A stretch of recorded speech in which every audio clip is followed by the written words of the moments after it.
प्रधानमंत्री नरेंद्र मोदी के 30 मार्च को बिलासपुर जिले के बोदरी तहसील स्थित ग्राम मोह भट्टा में प्रस्तावित विशाल जनसभा की तैयारियों को लेकर डिप्टी सीएम अरुण साव ने बताया कि पीएम मोदी के आगमन को लेकर तेज गति से तैयारियां हो रही है।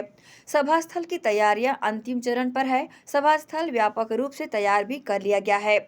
अनुमान है कि लगभग 2 लाख लोग इस कार्यक्रम में शामिल होंगे। पीएम मोदी के आगमन से छत्तीसगढ़ को बड़ी सौगात मिलने जा रही है। लगभग 35,000 करोड़ रुपए की विभिन्न परियोजनाओं का लोकार्पण और भूमि पूजन होना है। डिप्टी सीएम अरुण साव ने सीबीआई के छापे पर पूर्व सीएम भूपेश बघेल द्वारा लगाए गए आरोप पर कहा कि जांच एजेंसियां तथ्यों के आधार पर कार्रवाई कर रही है।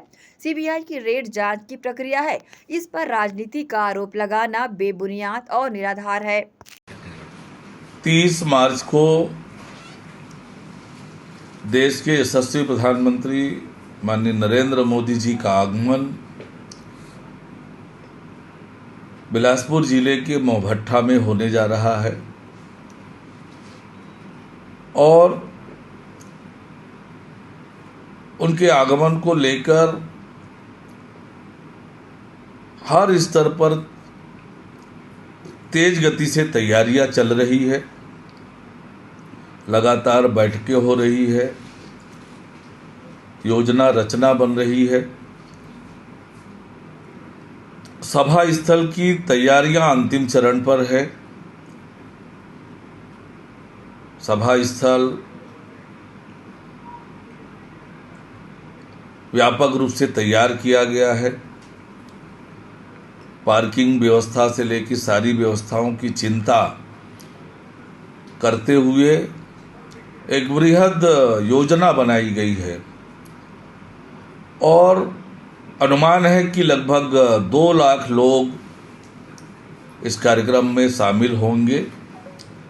उसको ध्यान में रखकर सारी योजना तैयारी शासन की ओर से की जा रही है और जब देश के यशस्वी प्रधानमंत्री माननीय नरेंद्र मोदी जी आ रहे हैं तो छत्तीसगढ़ को बड़ी सौगात मिलने जा रही है। लगभग 33,000 करोड़ रुपए के विभिन्न परियोजनाओं का लोकार्पण और भूमि पूजन होने जा रहा है। एनटीपीसी के कुछ काम हैं, कुछ नेशनल हाईवे ऑफ अथॉरिटी के काम हैं, रेलवे के कुछ काम हैं। ऐसे विविध विभागों के काम हैं जिनका लोकार्पण भूमि पूजन होना है। प्रधानमंत्री आवास को लेकर भी कार्यक्रम है और तो बड़ी सौगात छत्तीसगढ़ को जनता को मिलेगी। उनके आगमन को लेकर पूरे प्रदेश में बहुत उत्साह का वातावरण है। व्यापक रूप से तैयारियां की जा रही है और निश्चित रूप से प्रधानमंत्री माननीय नरेंद्र मोदी जी का कार्यक्रम ऐतिहासिक अविस्मरणीय होने वाला है। और 30 मार्च न केवल नवरात्रि का पहला दिन है, वर्ष प्रतिपदा है और एक तरह से हिंदी नववर्ष का पहला दिन प्रधानमंत्री नरेंद्र मोदी जी के आगमन से शुरुआत हो रहा है। तो निश्चित रूप से ये ऐतिहासिक अविस्मरणीय होने वाला है। सीबीआई बहुत भव्य और ऐतिहासिक स्वागत होगा माननीय नरेंद्र मोदी जी का। आज आपने कलेक्टर को भी जो संकल्प हमारा रहा है, संकल्प है कि हम बस्तर से सशस्त्र नक्सलवाद मार्च 2026 तक समाप्त करेंगे। तो एक तरफ हमारे सुरक्षा बल के जवान इस दिशा में ठोस और मजबूती से काम कर रहे हैं। दुर्गम क्षेत्रों में भी जाकर नक्सलियों को समाप्त करने का काम कर रहे हैं। वहीं दूसरी ओर अलग अलग योजनाओं के माध्यम से बस्तर में तरक्की और खुशहाली लाने का भी प्रयास हमारी छत्तीसगढ़ की सरकार विष्णुदेव साय जी के नेतृत्व में कर रही है। चाहे वो नियत नीलानार योजना हो, चाहे बस्तर ओलंपिक हो और अभी बस्तर पंडुम का कार्यक्रम हम कर रहे हैं। बस्तर की कला, संस्कृति, खान पान, रहन सहन, पहनावा ओढ़ावा, तो बस्तर की संस्कृति जो है, गीत संगीत नृत्य, इन सब का प्रतियोगिता हो रहा है। इन सब को लेकर कार्यक्रम हो रहा है। और उस कार्यक्रम में भाग लेने के लिए आ रहे हैं। 2 दिवसीय उनका दौरा प्रस्तावित है।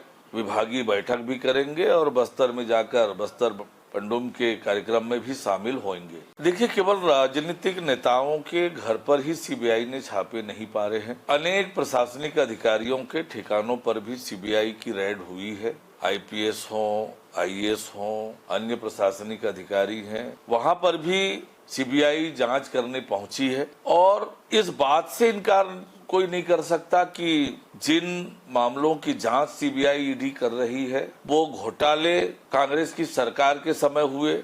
भूपेश बघेल जी मुख्यमंत्री थे और तब से वो जांच चल रही है। जांच कोई आज शुरू की गई है ऐसा नहीं है। और इसलिए कांग्रेस का जो आरोप है, कांग्रेस के नेताओं के जो आरोप हैं, वो रटा रुटाया और घिसा पीटा आरोप है। इसमें किसी तरह की राजनीति नहीं है। जांच एजेंसियां जांच के प्रक्रम में ये जांच करने पहुंची है। जांच सतत प्रक्रिया है। जांच जैसे जैसे आगे बढ़ता है और जांच में जो तथ्य मिलते जाते हैं और ये तथ्य मिलता है कि इनसे कुछ जानकारी मिलेगी, इनसे के पास कुछ तथ्य मिलेगा, उन तक सीबीआई क्रमशः पहुंचते जाती है। तो ये तो जांच की प्रक्रिया में की गई कार्यवाही है। इसमें किसी तरह की राजनीति का आरोप बेबुनियाद और निराधार है। एक और नई बात ये कह रहे हैं, आखिर ये तय कर लें कि इनका डिफेंस क्या है। आपने शुरू की उस जांच को हम आगे बढ़ा रहे हैं। आपने कैसे ऑर्गेनाइज रूप से महादेव सट्टा चलाया, सरकार के संरक्षण में चलाया, कितने लोग उसमें लिप्त थे और जो लिप्त थे आज वो घबरा रहे हैं। जांच आगे बढ़ रही है तो जांच आगे बढ़ रही है। जो भी संलिप्त रहा होगा निश्चित रूप से उस पर कार्यवाही होगी। ईडी सीबीआई वहां तक जरूर पहुंचेगी।